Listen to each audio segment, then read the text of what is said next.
नमामीशमीशान्निर्वाणरूपं विभुं व्यापकं ब्रह्मवेद स्वरूपं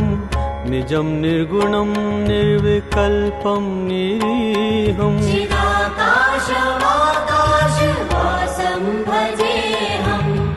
निराकार ओंकारमूलं तुरीयं गिराज्ञानगोतीतं ईशं गिरीशं करालं महाकालकालं कृपालं गुणागार संसारकारं नतोऽहम् तुषारादृशं काशगौरं गम्भीरं मनोभूतकोटिप्रभा श्रीशरीरं सुहृन्मौलिकल्लोलिनी चारुगङ्गा कण्ठे भुजङ्गा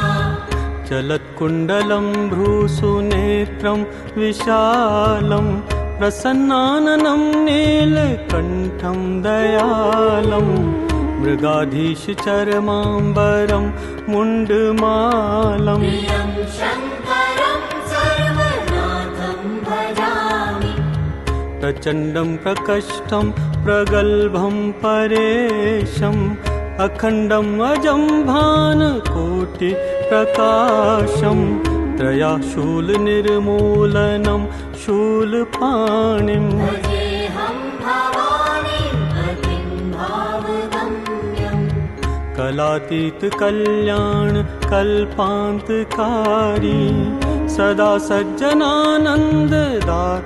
पुरारी चिदानन्दं सन्दोहमोहापहारी प्रसीद प्रसीद प्रभो मन्मथारी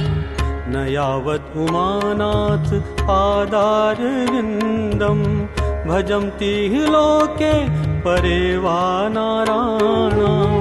न तावत् सुखं शान्ति सन्तापनाशम् प्रसीद प्रभो सर्वभूताधिवासम् न जानामि योगं जपं नैव पूजां नतोऽहं सदा सर्वदा शम्भुतुभ्यं जराजन्म दुःखौघताताप्यमानं प्रभो पाहि आपन्नम् आशीष शम्भो नमामीशमीशान्निर्वाणरूपम्